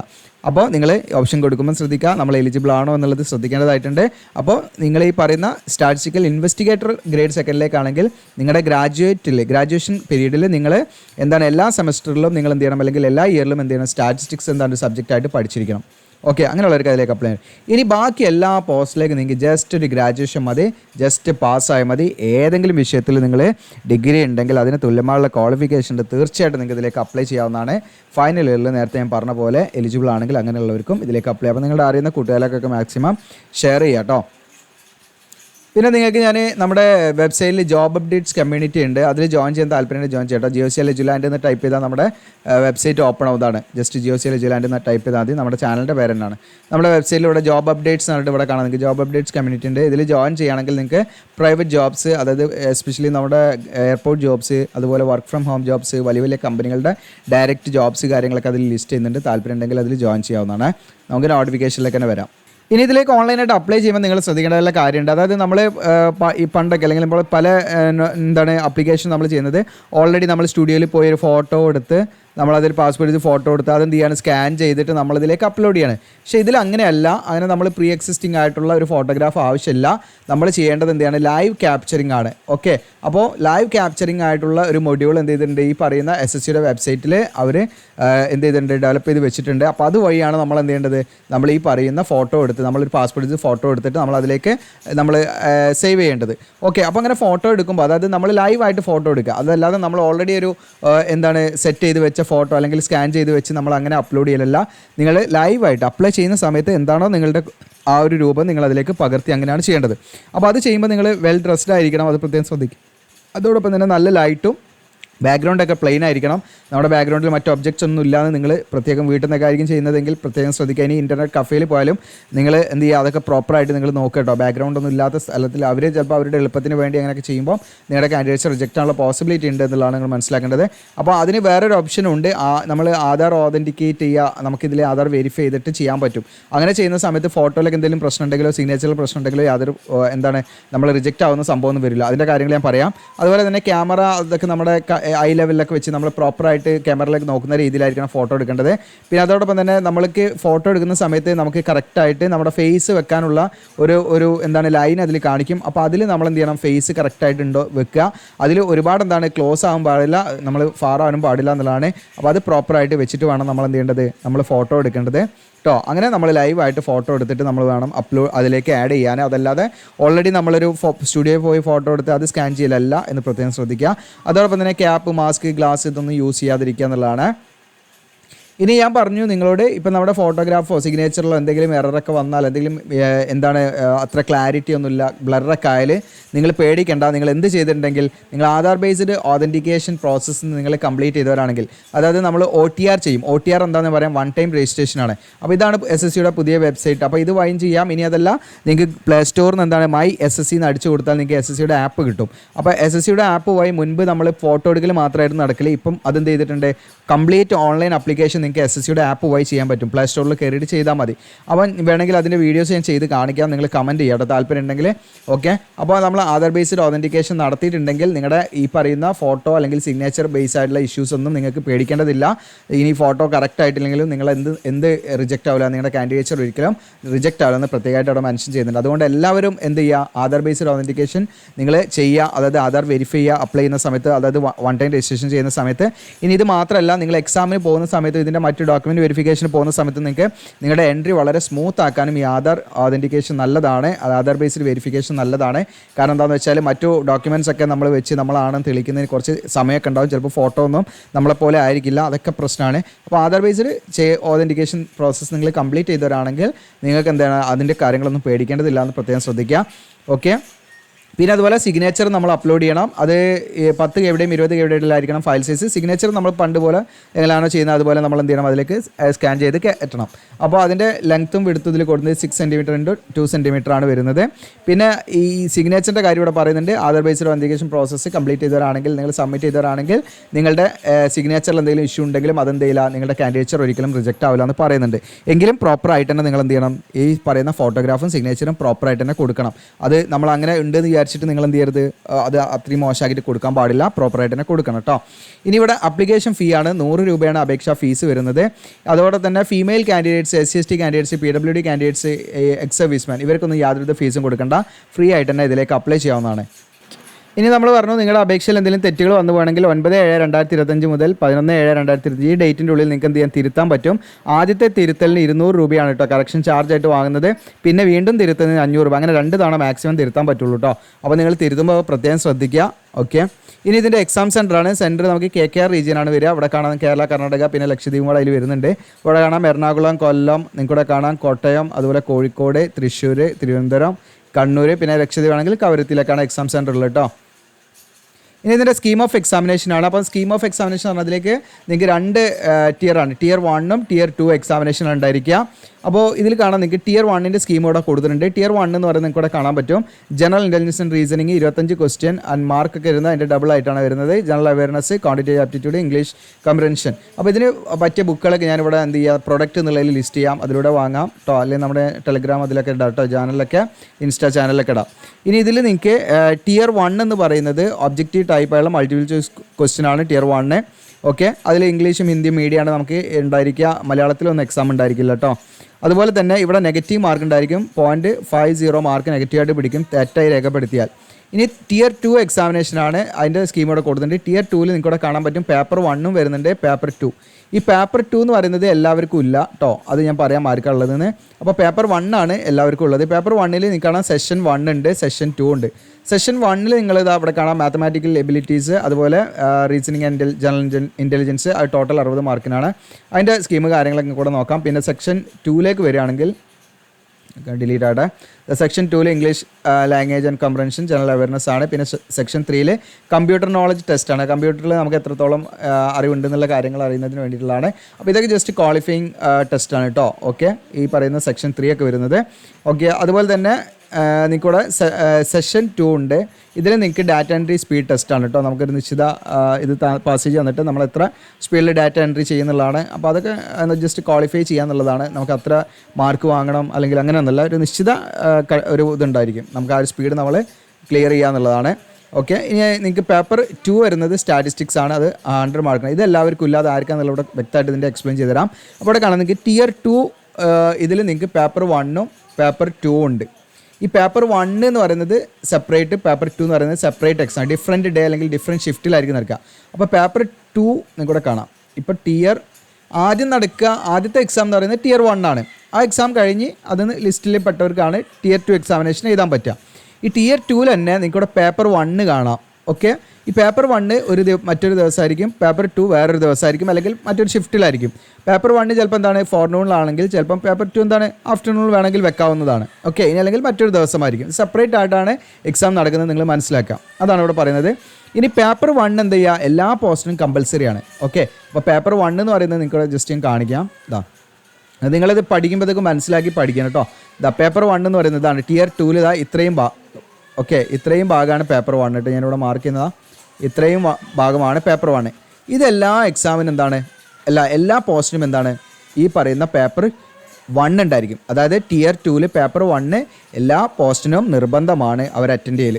എന്നാൽ പേപ്പർ 2 എല്ലാവരും ചെയ്യേണ്ട. പേപ്പർ 2 ഇവിടെ പറയുന്നുണ്ട്, ഇവിടെ കാണാൻ നിങ്ങൾക്ക് ഈ പോസ്റ്റ് മാത്രം. അതായത് ജൂനിയർ സ്റ്റാറ്റിസ്റ്റിക്കൽ ഓഫീസർ എന്ന് പറയുന്ന, അതുപോലെ ഈ പറയുന്ന സ്റ്റാറ്റിസ്റ്റിക്കൽ ഇൻവെസ്റ്റിഗേറ്റർ ഗ്രേഡ് സെക്കൻഡ്, ഈ പറയുന്ന 2 കാറ്റഗറി പോസ്റ്റ് മാത്രം അതിലേക്ക് നിങ്ങൾക്ക് താല്പര്യമുള്ളവർ മാത്രം എന്ത് ചെയ്താൽ മതി, ഈ പറയുന്ന പേപ്പർ 2 നിങ്ങൾ അറ്റൻഡ് ചെയ്താൽ മതി. ഓക്കെ, അല്ലാത്തവർ എന്ത് ചെയ്യേണ്ട, പേപ്പർ 2 എഴുതേണ്ട ആവശ്യമില്ല. അപ്പോൾ പേപ്പർ 2 ആർക്ക് വേണ്ടിയിട്ടാണെന്ന് വെച്ചാൽ ഈ പറയുന്ന സ്റ്റാറ്റിസ്റ്റിക്കൽ ഓഫീസർ എന്ന് പറയുന്ന പോസ്റ്റിലേക്കും, അതുപോലെ സ്റ്റാറ്റിസ്റ്റിക്കൽ ഇൻവെസ്റ്റിഗേറ്റർ ഗ്രേഡ് സെക്കൻഡ് എന്ന് പറയുന്ന ഗ്രേഡ് സെക്കൻഡിലേക്ക് താല്പര്യമുള്ളവർ, എലിജിബിൾ ആയുള്ളവർ മാത്രം എന്ത് ചെയ്താൽ മതി, ടിയർ 2 ഈ പറയുന്ന പേപ്പർ 2 എഴുതിയാൽ മതി. ഓക്കെ, അപ്പോൾ ഇത് നിങ്ങൾ കണ്ടെന്ത് ചെയ്യേണ്ട, ഞെട്ടണ്ട. ബാക്കിയുള്ള ഈ പറയുന്ന ഇതിന് മുകളിലേക്കുള്ള എല്ലാ ടെസ്റ്റും അല്ലെങ്കിൽ എല്ലാ സെക്ഷനും എന്ത് ചെയ്യണം, മറ്റെല്ലാ ഉദ്യോഗാർത്ഥികളും എല്ലാ പോസ്റ്റിലേക്ക് അപ്ലൈ ചെയ്യുന്നവരും എഴുതണം എന്നുള്ളതാണ് കേട്ടോ. എല്ലാ പോസ്റ്റിനുള്ളതാണ്. ഓക്കെ, പിന്നെ അതിൻ്റെ കുറച്ച് കാര്യങ്ങളൊക്കെ ഇതിൽ പറയുന്നുണ്ട്. അതിൽ പിന്നെ നമ്മുടെ ടിയർ 2 പേപ്പർ 1 ഉണ്ടല്ലോ, പേപ്പർ 1 നടക്കുന്നത് 2 സെഷൻ ആയിട്ടാണ്, പക്ഷേ സെയിം ഡേ ആയിരിക്കും കേട്ടോ നടക്കുക. ഓക്കെ, സെഷൻ 1 ആൻഡ് സെഷൻ 2 നിങ്ങൾക്കിവിടെ കാണാം. പേപ്പർ 1 ഇതാണ് പേപ്പർ 1 നമ്മുടെ, ജസ്റ്റ് ഡിലീറ്റ്. ഓക്കെ, ഇതാണ് നമ്മുടെ ടിയർ 2 പേപ്പർ 1. അപ്പോൾ സെഷൻ 1 ഇവിടെ കാണാം, ദെൻ സെഷൻ 2 ഇത് നമുക്ക് സെയിം ഡേ ആയിട്ട് നടക്കുക. ചെറിയൊരു ബ്രേക്ക് ഉണ്ടാവുന്നുള്ളൂ ഇതിൻ്റെ ഇടയ്ക്ക്. ഓക്കെ, പിന്നെ നമ്മുടെ സെക്ഷൻ 4 ആണ് ഇത്. അതായത് ടിയർ 2 നമ്മുടെ paper 1 data entry speed test ഉണ്ടല്ലോ, അപ്പോൾ ഇത് എല്ലാ പോസ്റ്റിലേക്കും നിർബന്ധമാണ് കേട്ടോ. അപ്പോൾ ഇതൊക്കെ ജസ്റ്റ് ഒന്ന് നിങ്ങൾ ആ ഒരു സ്പീഡൊക്കെ ഒന്ന് ഉണ്ടോയെന്നൊക്കെ ചെക്ക് ചെയ്യുന്നതൊക്കെ നല്ലതാണ്. അല്ലെങ്കിൽ ഏതെങ്കിലും ഡാറ്റ എൻട്രി അവിടെ പോയിട്ട് നിങ്ങൾ പഠിക്കുന്നതൊക്കെ നല്ലതാണ് കേട്ടോ. സെയിം ഡേ തന്നെയാണ് നടക്കുക, 15 മിനിറ്റാണ്. അത് ഈ പറയുന്ന 2000 കീ ഡിപ്രഷൻ ഒക്കെയാണ് പറയുന്നത് കേട്ടോ. 15 മിനിറ്റ്സാണ് നമുക്ക് ടൈം ഉണ്ടായിരിക്കുക. അപ്പോൾ അത് ജസ്റ്റ് നമ്മൾ ടൈപ്പ് ചെയ്ത് കാണിക്കണം എന്നുള്ള സ്കിൽ ടെസ്റ്റ് പോലെയാണ് വരുന്നത് കേട്ടോ. അപ്പോൾ ഇത് എല്ലാ പോസ്റ്റിനും നിർബന്ധമാണ്. ഈ പറയുന്ന ഡാറ്റ എൻട്രി സ്പീഡ് ടെസ്റ്റ് എന്ന് പറയുന്ന എല്ലാ പോസ്റ്റിനും നിർബന്ധമാണ്. അതുകൊണ്ട് തന്നെ ജസ്റ്റ് ക്വാളിഫൈ നേച്ചറാണ്. അതിൽ നമ്മൾ ഒരുപാട് മാർക്ക് വാങ്ങി മുന്നിലെത്തണമെന്നില്ല. അവർ പറയുന്ന ഒരു ടൈം അല്ലെങ്കിൽ ഒരു കട്ട് ഓഫ് ഉണ്ടാവും, അതിൽ നമ്മൾ എന്ത് ചെയ്ത് എത്തിച്ചാൽ മതി കേട്ടോ. ഓക്കെ, ക്വാളിഫൈ നേച്ചറാണ്. ഇനി ഇതിൻ്റെ സിലബസ് ഇതിൽ കൊടുത്തിട്ടുണ്ട് കേട്ടോ. എവിടെയും പോയി നിങ്ങൾ സിലബസ് തപ്പണ്ട. ടിയർ 1 സിലബസ് ഇതിലുണ്ട്, അതുപോലെ ടിയർ 2 സിലബസ് ഉണ്ട്. എല്ലാ സിലബസും ഡീറ്റെയിൽ ആയിട്ടുള്ള കാര്യങ്ങളൊക്കെ ഇതിലുണ്ട്. ഇവിടെ തന്നെ നിങ്ങൾക്ക് നോക്കിയിട്ട് അതിനനുസരിച്ച് ബുക്കൊക്കെ വാങ്ങിയിട്ട് നിങ്ങൾ ഉടനെ തന്നെ പഠിക്കുക, കാരണം കുറഞ്ഞ സമയം ഉണ്ടാവുള്ളൂ. ഇനി ഞാൻ നേരത്തെ പറഞ്ഞു, application with blurred photograph and blurred signature ഒക്കെ ആണെങ്കിൽ നിങ്ങൾക്ക് നിങ്ങളുടെ അപേക്ഷ റിജക്റ്റ് ആണുള്ള പോസിബിലിറ്റി ഉണ്ട്. അങ്ങനെയാണെങ്കിലും ഒരു റിലാക്സേഷൻ കിട്ടും. എങ്ങനെയുള്ളവർക്ക്, നിങ്ങൾ ആധാർ ബേസ്ഡ് ഓതൻറ്റിക്കേഷൻ നിങ്ങൾ OTR ചെയ്ത സമയത്ത്, 1 ടൈം രജിസ്ട്രേഷൻ ചെയ്യുന്ന സമയത്ത് ആധാർ ബേസ്ഡ് നിങ്ങൾ വെരിഫിക്കേഷൻ നിങ്ങൾ കംപ്ലീറ്റ് ചെയ്തവരാണെങ്കിൽ നിങ്ങളുടെ അപേക്ഷ റിജക്റ്റ് ആവാതിരിക്കാനുള്ള പോസിബിലിറ്റി അവർ പറയുന്നുണ്ട് കേട്ടോ. എങ്കിലും നിങ്ങൾ അപ്ലൈ ചെയ്യുന്ന സമയത്ത് ഫോട്ടോ സിഗ്നേച്ചറൊക്കെ പ്രോപ്പറായിട്ട് തന്നെ കൊടുക്കുക. ഓക്കെ, ഇനി നിങ്ങൾക്ക് ഇപ്പം നമ്മൾ ഇൻട്രോയിൽ പറഞ്ഞു പല കാറ്റഗറിയിൽ പല ഡിപ്പാർട്ട്മെൻറ്റിൽ പോസ്റ്റ് ഉണ്ട്. അപ്പോൾ നിങ്ങൾക്ക് ആശങ്കയുണ്ടാകും, എന്താ നമ്മൾ ഓൺലൈനായിട്ട് അപ്ലൈ ചെയ്യുന്ന സമയത്ത് എങ്ങനെ നമുക്ക് ഒന്നിലധികം പോസ്റ്റിലേക്ക് അപ്ലൈ ചെയ്യാൻ പറ്റുമോ എന്നുള്ള കാര്യങ്ങളൊക്കെ. അപ്പോൾ നിങ്ങൾ മനസ്സിലാക്കുക, ഇത് കമ്പൈൻഡ് ഗ്രാജുവേറ്റ് ലെവൽ എക്സാമിനേഷൻ, പേരിൽ തന്നെ ഉണ്ട്. എല്ലാവിധ ഡിപ്പാർട്ട്മെൻറ്റിലേക്കുമായിട്ട് ഒരൊറ്റ എക്സാമാണ് നടത്തുന്നത്. ആ ഒരു എക്സാം നടത്തി കഴിഞ്ഞ് അതിൻ്റെ ഫൈനൽ റിസൾട്ട് പബ്ലിഷ് ചെയ്യുന്നതിന് മുൻപാണ് നിങ്ങൾക്ക് എന്തുണ്ടായിരിക്കുക, ഓൺലൈനായിട്ട് നിങ്ങൾക്ക് ഓപ്ഷൻ കൊടുക്കാനുള്ള, നിങ്ങൾക്ക് ചോയ്സ്, നിങ്ങളുടെ ചോയ്സിനനുസരിച്ച് ഓപ്ഷൻ കൊടുക്കാനുള്ള എന്താണ് ഒരു ഓപ്ഷൻ ആര് ഇടും, നമുക്ക് SSC വെബ്സൈറ്റ് മുഖേന നമുക്ക് തരും. അപ്പോഴാണ് നമ്മൾ എന്ത് ചെയ്യേണ്ടത്, നമുക്ക് എന്താണ് ഈ പറയുന്ന CBIയിലാണോ അല്ലെങ്കിൽ NIAയിലാണോ ഏതിലാണ് നമുക്ക് കൊടുക്കേണ്ടത് വെച്ചാൽ നമ്മുടെ പ്രിഫറൻസ് അനുസരിച്ച് നമ്മുടെ എലിജിബിലിറ്റിക്ക് അനുസരിച്ച് നമുക്ക് കൊടുക്കാൻ പറ്റും. അതല്ലാതെ നമ്മളിപ്പോൾ ഓൺലൈനായിട്ട് എക്സാമിന് അപ്ലൈ ചെയ്യുമ്പോൾ ഇങ്ങനെ പ്രിഫറൻസ് കൊടുക്കാനോ അല്ലെങ്കിൽ പോസ്റ്റ് സെലക്ട് ചെയ്യാനുള്ള ഓപ്ഷൻ ഉണ്ടാവില്ല. അപ്പോൾ അതൊക്കെ നിങ്ങൾക്ക് വരുന്നത് നിങ്ങൾ എക്സാം കഴിഞ്ഞ് അതിൻ്റെ റിസൾട്ട് പബ്ലിഷ് ചെയ്യുന്നതിൻ്റെ കുറച്ച് മുൻപാണ് SSC എന്ത് ചെയ്യുക, അതിനുള്ള ഓപ്ഷൻ തരിക. അങ്ങനെ നമ്മൾ നമ്മുടെ ചോയ്സിനനുസരിച്ച് ഓപ്ഷൻ കൊടുത്തിട്ട് അതിനനുസരിച്ചിട്ടാണ് ഇതിൻ്റെ റാങ്ക് ഒക്കെ വരിക കേട്ടോ. ഓക്കെ, ഏതിലേക്കാണ് കൂടുതൽ ആളുകൾ കൊടുക്കുന്നത് അതിനൊക്കെ അനുസരിച്ച് ഡിപ്പെൻഡ് ചെയ്തിട്ടായിരിക്കും റാങ്ക് ലിസ്റ്റൊക്കെ വരിക. ഇനി നിങ്ങൾ പ്രത്യേകം പ്രിഫറൻസ് കൊടുക്കുമ്പോൾ, അതായത് ഓൺലൈനായിട്ട് ഇപ്പോൾ നമ്മൾ അപ്ലൈ ചെയ്യുമ്പോൾ അതിൻ്റെ കാര്യങ്ങൾ അറിയേണ്ടതില്ല എങ്കിലും ഞാനിവിടെ പറയുകയാണ്. നിങ്ങൾ പ്രിഫറൻസ് കൊടുക്കുമ്പോൾ എക്സാമൊക്കെ എഴുതി കഴിഞ്ഞിട്ടാണ് നമ്മൾ ശ്രദ്ധിക്കേണ്ടത്. നിങ്ങൾ ആ ഒരു ചോയ്സ് വരുമ്പോൾ നിങ്ങൾ പ്രിഫറൻസ് കൊടുക്കുമ്പോൾ ചില ഡിപ്പാർട്ട്മെൻറ്റിലേക്കും പോസ്റ്റിലേക്കും എന്ത് ചെയ്യുന്നത്, ഫിസിക്കൽ സ്റ്റാൻഡേർഡും മെഡിക്കൽ സ്റ്റാൻഡേർഡും ഫിസിക്കൽ ടെസ്റ്റും ഒക്കെ ഉണ്ട്. അപ്പോൾ അത് ഏതൊക്കെയാണെന്ന് വ്യക്തമായിട്ട് ഇതിൽ കൊടുത്തിട്ടുണ്ട്. കാരണം ഇൻസ്പെക്ടർ സെൻട്രൽ എക്സൈസ് CBICയിലേക്കും CBICയിലെ എക്സാമിനറിലേക്കും പ്രിവെൻറ്റീവ് ഓഫീസറായിട്ടും അതുപോലെ ഇൻസ്പെക്ടർ CBNയിലേക്കും അതുപോലെ തന്നെ സബ് ഇൻസ്പെക്ടർ മിനിസ്ട്രി ഓഫ് ഫൈനാൻസിലേക്കും then sub inspector junior intelligence officer NCBയിലേക്കും അതുപോലെ തന്നെ സബ് ഇൻസ്പെക്ടർ CBI അതുപോലെ NIA BRO. ഓക്കെ, ഇവിടേക്കൊക്കെ നിങ്ങൾ അപ്ലൈ ചെയ്യണം. അല്ലെങ്കിൽ നിങ്ങൾക്ക് ഇവിടേക്കൊക്കെ താല്പര്യം ഉണ്ടെങ്കിൽ ഈ പറയുന്ന എന്താണ് പോസ്റ്റിലേക്ക് നിങ്ങൾക്ക് താല്പര്യം ഉണ്ടെങ്കിൽ നിങ്ങൾക്ക് നിശ്ചിതമായിട്ടുള്ള ചില ഫിസിക്കൽ സ്റ്റാൻഡേർഡ് വേണം. അത് ഞാൻ വീഡിയോയുടെ അവസാനം കാണിക്കുന്നുണ്ട് കേട്ടോ. ഓക്കെ, അപ്പോൾ നിങ്ങൾ പ്രിഫറൻസ് കൊടുക്കുമ്പം ആദ്യം നമുക്ക് ആ ഹൈറ്റും വെയിറ്റ് ഉണ്ടോ നോക്കണം. ബാക്കിയുള്ള പോസ്റ്റിലേക്ക് ഹൈറ്റ് വെയിറ്റ് അല്ലെങ്കിൽ അങ്ങനെയുള്ള ഫിസിക്കൽ എഫിഷ്യൻസി ടെസ്റ്റ് ഒന്നും തന്നെ ഇല്ല കേട്ടോ. ഓക്കെ, മെഡിക്കലി നമ്മൾ ഫിറ്റ് ആയിരിക്കണം എന്നുള്ള കണ്ടീഷനാണ്. വേറെ ബാക്കിയുള്ള യാതൊരുവിധ കാര്യങ്ങളും ഇല്ല. കൺഫ്യൂഷൻ വേണ്ട. ഈ പറയുന്ന ലിസ്റ്റ് ചെയ്തിരിക്കുന്ന പോസ്റ്റിലേക്ക് നിങ്ങൾ എക്സാമൊക്കെ എഴുതി നിങ്ങളുടെ ഈ റിസൾട്ട് പബ്ലിഷ് ചെയ്യുന്നതിന് മുൻപ് നിങ്ങൾക്ക് ചോയ്സ് ഉണ്ടാവും, നിങ്ങൾക്ക് പ്രിഫറൻസ് കൊടുക്കാൻ. ആ സമയത്ത് നിങ്ങൾ തെറ്റായിട്ട് കൊടുത്തു പോകേണ്ട വെച്ചിട്ടാണ് ഞാൻ പറഞ്ഞത്. അതായത് എന്താണെന്ന് വെച്ചാൽ നമ്മൾ ഈ പറയുന്ന പോസ്റ്റിലേക്ക് കൊടുക്കണം താല്പര്യം ഉണ്ടെങ്കിൽ നമ്മൾ ആദ്യം ചെക്ക് ചെയ്യണം ഫിസിക്കലി നമ്മൾ ഫിറ്റ് ആണോ, അതായത് നമുക്ക് ആ ഒരു ഫിസിക്കൽ സ്റ്റാൻഡേർഡ് ഇതിൽ പറയുന്നുണ്ട്, ആ ഹൈറ്റും വെയിറ്റും ഉണ്ടോ, ആ നിശ്ചിതമായുള്ള ഫിസിക്കൽ ടെസ്റ്റ് ഉണ്ടാകും, അത് ക്വാളിഫൈ ചെയ്യാൻ പറ്റുമോ എന്നുള്ള കാര്യങ്ങളൊക്കെ കുറിച്ച് മനസ്സിലാക്കിയ ശേഷം വേണം ആ ചോയ്സ് നിങ്ങൾ കൊടുക്കാൻ. അത്രയേ ഉള്ളൂ. ഓക്കെ, ഇപ്പോൾ അപ്ലൈ ചെയ്യുമ്പോൾ അതിനെക്കുറിച്ചൊന്നും അറിഞ്ഞില്ലെങ്കിലും കുഴപ്പമില്ല എന്ന് സാരം, എങ്കിലും ഞാനത് പറഞ്ഞുള്ളൂ. അപ്പോൾ മെറിറ്റ് ലിസ്റ്റ് തയ്യാറാക്കുന്നത് ഫൈനലി നമ്മുടെ Tier 2 എക്സാമിനേഷനെ ബേസ് ചെയ്തിട്ടാട്ടോ. അപ്പോൾ Tier 1 എന്ന് പറയുന്നത് സ്ക്രീനിങ് ടെസ്റ്റ് ആയിട്ടാണ് കണക്കാക്കുന്നത്. അപ്പോൾ മെയിൻ ആയിട്ടുള്ള Tier 2 ആണ് വരുന്നത്. Tier 2ൽ നിങ്ങൾ എങ്ങനെ പെർഫോം ചെയ്യുന്നു അതിനനുസരിച്ചായിരിക്കും നിങ്ങളുടെ റാങ്ക് ലിസ്റ്റ് വരുന്നത്. അപ്പോൾ Tier 1 ജസ്റ്റ് നമ്മളെന്താണ് സ്ക്രീനിങ് ടെസ്റ്റ് പോലെയാണ് നമ്മൾ കണക്കാക്കുന്നത്. അതിൽ നമുക്ക് അതിനനുസരിച്ചിട്ടാണ് Tier 2ലേക്ക് നമുക്ക് എൻട്രി ലഭിക്കുന്നത്. പിന്നെ SC/ST OBC കാൻഡിഡേറ്റ്സ് ഒക്കെ ആണെങ്കിൽ അവർക്കുള്ള എല്ലാ സൈഡിങ്ങിൻ്റെ മാതൃകയൊക്കെ ഇതിൽ കൊടുത്തിട്ടുണ്ട്. എല്ലാ സെൻറ്ററുകളുടെ പർപ്പസിനെ തയ്യാറാക്കിയതായിരിക്കണം കേട്ടോ. അപ്പോൾ ഇതിൻ്റെ ഓൺലൈൻ ഫോം ഫില്ലിങ്ങിൽ 2 ഘട്ടമാണ് വരുന്നത്. ഒന്ന് OTR, one time registration. Already നിങ്ങളിപ്പോൾ ഈ വെബ്സൈറ്റിൽ വൺ ടൈം രജിസ്ട്രേഷൻ ചെയ്തിട്ടുണ്ടെങ്കിൽ നിങ്ങൾക്ക് സിമ്പിളായിട്ട് എന്ത് ചെയ്യാൻ പറ്റും, ഇതിൽ ലോഗിൻ ഓർ രജിസ്റ്റർ എന്ന് പറഞ്ഞിട്ട് അങ്ങനെ രജിസ്റ്റർ ചെയ്യാൻ പറ്റും. ലിങ്ക് കാര്യങ്ങളൊക്കെ ഞാൻ തരാം. ഓക്കെ, ഇനി അതല്ല ഇതുവരെ നിങ്ങൾ ചെയ്തിട്ടില്ലെങ്കിൽ നിങ്ങൾ എന്ത് ചെയ്യണം, OTR ചെയ്യണം, വൺ ടൈം രജിസ്ട്രേഷൻ ചെയ്യണം. എന്നതിന് ശേഷം നമ്മൾ ഓൺലൈൻ ആപ്ലിക്കേഷൻ ഫില്ല് ചെയ്യലാണ്. അപ്പോൾ ഇവിടെ കാണാം നിങ്ങൾക്ക് പാർട്ട് A എന്ന് കാണാം, അവിടെ വൺ ടൈം രജിസ്ട്രേഷൻ എന്ന് കാണാം. ഈ പാർട്ട് Aയിൽ നിങ്ങൾ മനസ്സിലാക്കേണ്ട കാര്യം എന്ന് പറഞ്ഞാൽ ആധാർ ബേസ്ഡ് ഓതൻറ്റിക്കേഷൻ നിങ്ങൾ ചെയ്യാന്നുള്ളതാണ്. അതിനാണ് അവർ കൂടുതൽ നിങ്ങളോട് പ്രോത്സാഹിപ്പിക്കുന്നത്. കാരണം വളരെ ഈസി ആയിട്ടുള്ള എൻട്രി നിങ്ങൾക്ക് എക്സാമിനും ഡോക്യുമെൻറ്റ് വെരിഫിക്കേഷനൊക്കെ കിട്ടും. ഇനി ഈവൻ നിങ്ങളുടെ സിഗ്നേച്ചറോ അല്ലെങ്കിൽ ഫോട്ടോയിൽ എന്തെങ്കിലും ബ്ലറിങ്ങോ അല്ലെങ്കിൽ എന്തെങ്കിലും മനസ്സിലാത്ത കാര്യം വന്നാൽ അവിടെയൊക്കെ ഇത് എന്ത് ചെയ്യും, പരിഹരിക്കും എന്നുള്ളതാണ് നിങ്ങൾ മനസ്സിലാക്കേണ്ടത് കേട്ടോ. അപ്പോൾ ഇത് ജസ്റ്റ് നിങ്ങൾ വൺ ടൈം രജിസ്ട്രേഷൻ്റെ സമയത്ത് നിങ്ങൾ ചെയ്യേണ്ട കാര്യമാണ്. ഇനിയിപ്പോൾ നിങ്ങൾ വൺ ടൈം രജിസ്ട്രേഷൻ സമയത്ത് നിങ്ങൾ ആധാർ ബേസ്ഡ് ഓതൻറ്റിക്കേഷൻ അല്ലെങ്കിൽ ഈ പറയുന്ന വെരിഫൈ ചെയ്യാതെ നിങ്ങൾ ചെയ്യുകയാണെങ്കിൽ നിങ്ങൾക്ക് വേറെ ഓപ്ഷൻ ഉണ്ട്. ആധാർ ഇല്ലാന്ന് വെച്ചിട്ട് നിങ്ങൾക്ക് എന്ത് ചെയ്യാം, വേറെ ഓപ്ഷൻ ഉണ്ട്. അത് മറ്റു ഡോക്യുമെൻറ്റ്സ് ഒക്കെ അങ്ങനെ ചെയ്യുകയാണെങ്കിൽ ഒരുപാട് ഡോക്യുമെൻറ്റ്സ് നമുക്ക് ഏജ് പ്രൂഫിനും മറ്റു കാര്യങ്ങൾക്കൊക്കെ വേണ്ടി ID കാർഡും അതുപോലെ നമ്മുടെ SLC സർട്ടിഫിക്കറ്റ് കാര്യങ്ങളൊക്കെ നമ്മൾ എന്ത് ചെയ്യേണ്ടത്, അപ്ലോഡ് ചെയ്യേണ്ടി വരും. എന്നാൽ ആധാർ ബേസ്ഡ് ഓതൻറ്റിക്കേഷൻ ചെയ്യുകയാണെങ്കിൽ അത്തരം ഡോക്യുമെൻറ്റ്സ് ഒന്നും അപ്ലോഡ് ചെയ്യേണ്ടതില്ല. വളരെ സിമ്പിളായിട്ട് നിങ്ങൾക്ക് എന്ത് ചെയ്യാൻ പറ്റും, ആ ഒരു ഭാഗം നിങ്ങൾക്ക് ക്ലിയർ ചെയ്യാൻ പറ്റും. പിന്നെ നിങ്ങൾക്ക് തന്നെ ഇതിൽ അതിൻ്റെ സ്ക്രീൻഷോട്ട് കൊടുത്തിട്ടുണ്ട് കേട്ടോ. വൺ ടൈം രജിസ്ട്രേഷൻ നമുക്ക് ആ ഒരു ഫോമിൻ്റെ മാതൃക കറക്റ്റായിട്ട് അതിൻ്റെ ഒരു റെപ്ലിക്ക അതിൽ കറക്റ്റായിട്ട് കൊടുത്തിട്ടുണ്ട്. അതിൻ്റെ കോപ്പി ഒരു ഡ്യൂപ്ലിക്കേറ്റ് പോലെ ഇത് കൊടുത്തിട്ടുണ്ട്. നിങ്ങൾക്ക് ജസ്റ്റ് വേണമെങ്കിൽ എന്ത് ചെയ്യാം, ഇത് നോക്കിയിട്ടും ശ്രദ്ധിച്ച് ചെയ്യാവുന്നതാണ് കേട്ടോ. പിന്നെ PWD കാൻഡിഡേറ്റ്സിന് സ്യൂട്ടബിൾ ആയിട്ടുള്ളതിൻ്റെ അത് അവർക്ക് ഏതൊക്കെയാണ് സ്യൂട്ടബിൾ കാറ്റഗറി എന്നുള്ള കൂടെ കൊടുത്തിട്ടുണ്ട്. അത് പോസ്റ്റ് കൊടുത്തിട്ട് അപ്പോൾ അങ്ങനെയുള്ള വിദ്യാർത്ഥികൾ അത് ചെക്ക് ചെയ്യാവുന്നതാണ് കേട്ടോ. ഇനി നമ്മൾ പറഞ്ഞു ചില പോസ്റ്റിലേക്ക്, അതായത് ഇൻസ്പെക്ടർ പോലെയുള്ള, അതായത് സെൻട്രൽ എക്സൈസ് എക്സാമിനർ പ്രിവെൻറ്റീവ് ഓഫീസറൊക്കെ ആയിട്ട് ഇൻസ്പെക്ടറായിട്ട് അതുപോലെ തന്നെ inspector and sub inspector central bureau of നാർക്കോട്ടിക്സിലേക്കൊക്കെ അപ്ലൈ ചെയ്യാൻ, അതായത് നിങ്ങൾ പ്രിഫറൻസ് കൊടുക്കാൻ താല്പര്യമുണ്ടെങ്കിൽ, അതായത് പ്രിഫറൻസ് ഇപ്പോഴല്ല കൊടുക്കേണ്ടത്, ഈ പറയുന്ന ഓൺലൈൻ അപേക്ഷ കൊടുക്കുന്ന സമയത്തല്ല, നിങ്ങൾ എക്സാമൊക്കെ എഴുതി റിസൾട്ട് നിങ്ങൾ പബ്ലിഷ് ചെയ്യുന്നതിന് മുൻപ് SSC റിസൾട്ട് പബ്ലിഷ് ചെയ്യുന്നതിന് മുൻപാണ് നിങ്ങൾക്ക് ആ ഒരു ഓപ്ഷൻ തരിക. ആ സമയത്ത് നിങ്ങൾ ഈ പറയുന്ന തസ്തിലേക്കൊക്കെ അപ്ലൈ ചെയ്യാൻ താല്പര്യപ്പെടുന്നുണ്ടെങ്കിൽ, നിങ്ങൾ ചോയ്സ് പ്രിഫറൻസ് കൊടുക്കാൻ താല്പര്യപ്പെടുന്നുണ്ടെങ്കിൽ നിങ്ങൾ പ്രത്യേകം ശ്രദ്ധിക്കുക. നിങ്ങൾക്ക് നിശ്ചിതമായുള്ള ഹൈറ്റ് വെയിറ്റ് കാര്യങ്ങളൊക്കെ വേണം. മെയിൽ കാൻഡിഡേറ്റ്സ് ആണെങ്കിൽ 187.5 സെൻറ്റിമീറ്റർ വേണം. ഓക്കെ, ബാക്കിയുള്ള ഒരു പോസ്റ്റിലേക്കും ഇത് ബാധകമല്ല കേട്ടോ. ഈ പറയുന്ന പോസ്റ്റിലേക്ക് മാത്രം നിങ്ങൾക്കൂടെ കാണാം ഇൻസ്പെക്ടർ സെൻട്രൽ എക്സൈസ് അതുപോലെ എക്സാമിനർ പ്രിവെൻറ്റീവ് ഓഫീസർ അതുപോലെ inspector and sub inspector central bureau of narcotics ഇതിലേക്ക് അപ്ലൈ ചെയ്യുകയാണെങ്കിൽ മാത്രമാണ് ഈ പറയുന്ന ഫിസിക്കൽ സ്റ്റാൻഡേർഡ് ആവശ്യമുള്ളൂ. ബാക്കിയുള്ള പോസ്റ്റിലേക്ക് ഒന്നും തന്നെ ആവശ്യമില്ല, പ്രത്യേകം ശ്രദ്ധിക്കുക. അപ്പോൾ 187.5 സെൻറ്റിമീറ്റർ 51 സെൻറ്റിമീറ്റർ എന്താണ് നോർമൽ കണ്ടീഷനിൽ വേണം. എക്സ്പാൻഡിൽ 5 സെൻറ്റിമീറ്റർ എക്സ്പാൻഷൻ വേണം. ST കാൻഡിഡേറ്റ്സ് ആണെങ്കിൽ 5 സെൻറ്റിമീറ്റർ റിലാക്സേഷൻ ഉണ്ടായിരിക്കും കേട്ടോ ഹൈറ്റിലൊക്കെ. ഇനി ഫിസിക്കൽ ടെസ്റ്റ് ഉണ്ടായിരിക്കും അവർക്ക് 1600 മീറ്റേഴ്സ് 15 മിനിറ്റ് കൊണ്ട് നടക്കാൻ പറ്റണം. സൈക്ലിംഗ് ഉണ്ടായിരിക്കും 8 കിലോമീറ്റർ 30 മിനിറ്റ് കൊണ്ട് കേട്ടോ. ഇനി ഫീമെയിൽ കാൻഡിഡേറ്റ്സ് ആണെങ്കിൽ നിങ്ങൾക്ക് അവർ ഫിസിക്കൽ സ്റ്റാൻഡേർഡ്സ് പറയുന്നത് 152 സെൻറ്റിമീറ്റർ ആണ്. ഹൈറ്റ് വെയിറ്റ് 48 കിലോഗ്രാംസ് ആണ്. ST കാൻഡിഡേറ്റ്സ് ആണെങ്കിൽ 2.5 സെൻറ്റിമീറ്റർ റിലാക്സേഷൻ ഉണ്ടായിരിക്കും, 2 കിലോഗ്രാംസും റിലാക്സേഷൻ ഉണ്ടായിരിക്കും കേട്ടോ. ഇനി പറയുന്ന ഇതിൽ തന്നെ സൈക്ലിങ് നമ്മുടെ സബ് ഇൻസ്പെക്ടർ CBNലെ സബ് ഇൻസ്പെക്ടർ പോസ്റ്റിന് അത് ബാധകമല്ല കേട്ടോ, അവർക്കത് ആവശ്യമില്ല. ഇനി ഫിസിക്കൽ ടെസ്റ്റ് ഉണ്ട്. ഈ പറയുന്ന 1 കിലോഗ്രാം, ഇത് ഫീമെയിലിൻ്റെ കാൻഡിഡേറ്റ്സ് ആണ്.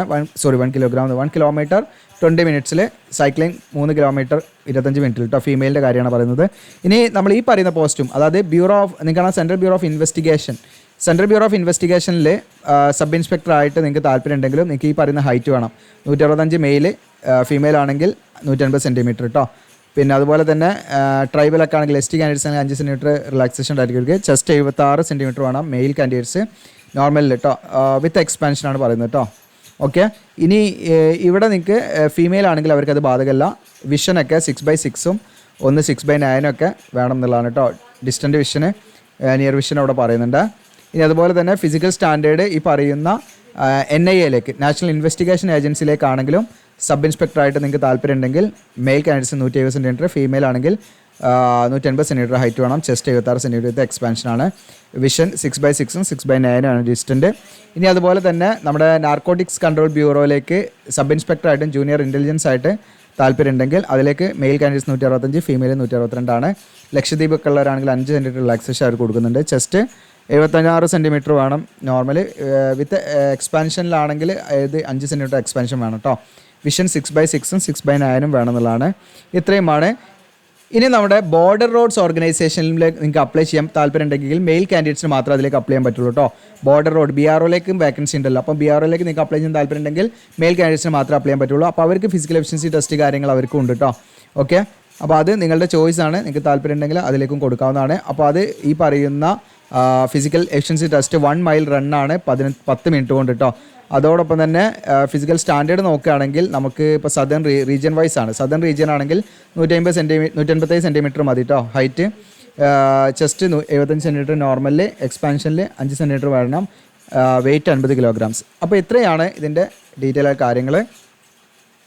ഇനി അടുത്ത സ്റ്റേജ് എന്ന് പറയുന്നത് എങ്ങനെ ഇതിലേക്ക് അപ്ലൈ ചെയ്യണം. അപ്ലൈ ചെയ്യാനായിട്ട് നമ്മുടെ വീഡിയോയുടെ ഡിസ്ക്രിപ്ഷനിൽ അപ്ലൈ എന്ന് പറഞ്ഞ ലിങ്ക് തരും. അതിൽ ക്ലിക്ക് ചെയ്യുക. ക്ലിക്ക് ചെയ്യുമ്പോൾ നമുക്ക് കാണാം GOCL എജുലാൻഡ് എന്ന് പറയാൻ കാണാം. അതിൽ നിങ്ങൾക്ക് നമ്മുടെ ഹോം പേജാണ്. ഇവിടെ നേരത്തെ പറഞ്ഞ ജോബ് അപ്ഡേറ്റ്സ് കമ്മിറ്റിയിൽ ജോയിൻ ചെയ്ത് താല്പര്യം ജോയിൻ ചെയ്തോളൂ. നിങ്ങൾക്ക് പ്രൈവറ്റ് ജോബ്സാണ് പ്രധാനമായിട്ടും അതിൽ ലിസ്റ്റ് ചെയ്യുന്നത്. വലിയ വലിയ കമ്പനികളിൽ ഡയറക്റ്റ് ലിങ്കുകളാണ് തരുന്നത്.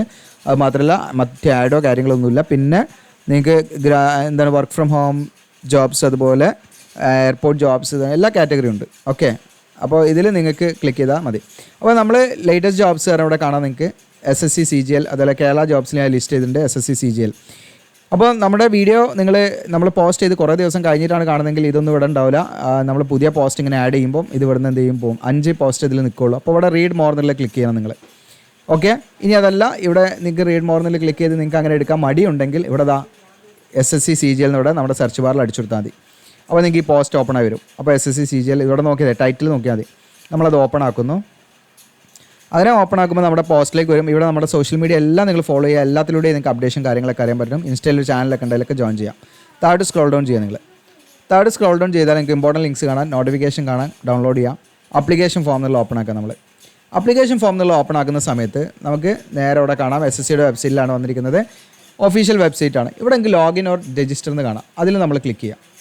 അതിൽ ക്ലിക്ക് ചെയ്താൽ നമ്മുടെ യൂസർ നെയിമായിട്ട് നമ്മുടെ രജിസ്ട്രേഷൻ നമ്പറാണ് വരിക. അത് കഴിഞ്ഞ് നമ്മുടെ പാസ്വേഡ് വരും. നമ്മൾ ഇതിൽ OTR ചെയ്താൽ പാസ്വേഡ് വരും. അതാണ് ലോഗിൻ ചെയ്യാനുള്ള ഓപ്ഷൻ. അപ്പോൾ ആദ്യമായിട്ടാണ് വരുന്നതെങ്കിൽ നിങ്ങൾക്ക് ഇതാ രജിസ്റ്ററിനാവുന്ന അടിയിൽ കാണാം. അതിൽ ക്ലിക്ക് ചെയ്യാം. അതിൽ ക്ലിക്ക് ചെയ്ത് നമ്മൾ എന്ത് ചെയ്യണം, ഇതിൽ രജിസ്റ്റർ ചെയ്യണം. അപ്പോൾ നമുക്കിതാ ഇവിടെ 1 ടൈം രജിസ്ട്രേഷൻ എന്നാണ് ഇവിടെ കാണാം. നിങ്ങൾക്ക് പേഴ്സണൽ ഡീറ്റെയിൽസ് കൊടുക്കണം, പാസ്വേഡ് കൊടുക്കണം. ഓക്കെ. പിന്നെ അഡീഷണൽ ഡീറ്റെയിൽസ്, ഡിക്ലറേഷൻ, അങ്ങനെ നമ്മൾ കംപ്ലീറ്റ് ചെയ്യണം. അവിടെ കണ്ടിന്യൂ എന്ന് കൊടുത്ത് അങ്ങനെ ചെയ്യണം നമ്മൾ. ഓക്കെ. ആ ഫോം ഫില്ല് ചെയ്ത് നമ്മളങ്ങനെ ഡീറ്റെയിൽസ് കൊടുത്ത് അങ്ങനെ ഫില്ല് ചെയ്ത് അങ്ങനെ പോകണം. ഓക്കെ. അപ്പോൾ ഇതിൻ്റെ ഒരു ഫോം ഫില്ലിംഗ് വീഡിയോ കൂടുതൽ കമൻറ്റ് ഉണ്ടെങ്കിൽ ചെയ്യാം. നിങ്ങൾക്ക് താല്പര്യം ഉണ്ടെങ്കിൽ നിങ്ങൾ കമൻറ്റായിട്ട് രേഖപ്പെടുത്തുക. ഓക്കെ. കാരണം ഇത് ചെയ്യാന്ന് പറഞ്ഞാൽ കുറച്ച് നമ്മൾ അധികം ടൈം ഇരിക്കണം. നമ്മൾ ഡാറ്റയൊക്കെ കൊടുത്ത് പ്രോപ്പറായിട്ട് തന്നെ ചെയ്യണം.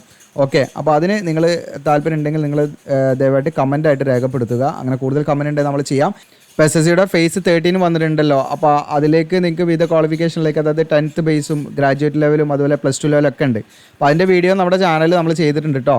ഓക്കെ. നമ്മുടെ ചാനലിൽ കയറി വീഡിയോസ് സെലക്ട് ചെയ്താൽ നിങ്ങൾക്ക് ഇവിടെ കാണാൻ പറ്റും കേട്ടോ. ഓക്കെ.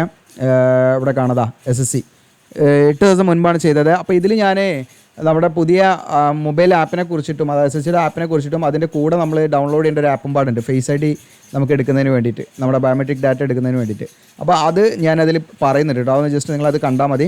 ഇനി അതല്ല നമ്മുടെ വെബ്സൈറ്റിൽ നിങ്ങൾക്ക് ഇത് അവിടെ സെർച്ച് ഉണ്ടല്ലോ, നമ്മുടെ വെബ്സൈറ്റിലെ സെർച്ചിൽ നിങ്ങൾ എന്ത് ചെയ്താൽ മതി, SSC എന്ന് അടിച്ചു കൊടുത്താൽ നിങ്ങൾക്ക് എന്ത് ചെയ്യാൻ പറ്റും, അത് ആ ഒരു പോസ്റ്റ് കാണാൻ പറ്റും. ജസ്റ്റ് ഞാൻ വേണമെങ്കിൽ കാണിക്കാം. നമ്മുടെ വെബ്സൈറ്റിൽ അവിടെ ജസ്റ്റ് നിങ്ങൾ SSC എന്ന് അടിച്ചു കൊടുത്താൽ മതി കേട്ടോ. SSC എന്ന് അടിച്ച് ജസ്റ്റ് ഒന്ന് സെർച്ച് കൊടുത്താൽ SSCയുമായി ബന്ധപ്പെട്ട SSC CGL ആണ് ഇപ്പോൾ നമ്മൾ പറഞ്ഞുകൊണ്ടിരിക്കുന്നത്. SSC phase 13 അതിൻ്റെ ജസ്റ്റ് ക്ലിക്ക് ചെയ്യുക. ആ പോസ്റ്റ് ക്ലിക്ക് ചെയ്താൽ അതിൻ്റെ അടിയിൽ ഞാൻ ആ വീഡിയോ അറ്റാച്ച് ചെയ്തിട്ടുണ്ട്. ഓക്കെ, ഇവിടെ കാണാം നിങ്ങൾക്ക് ആ വീഡിയോ. അപ്പോൾ ഈ വീഡിയോയിൽ ഞാൻ അതിൻ്റെ കാര്യങ്ങളൊക്കെ പറയുന്നുണ്ട്. ഈ വീഡിയോ കാണാത്തവരുണ്ടെങ്കിൽ കാണാം. SLC +2 ഡിഗ്രി PG ഒക്കെ ഉള്ളവർക്ക് അപ്ലൈ ചെയ്യാവുന്ന വേക്കൻസികളുണ്ട്.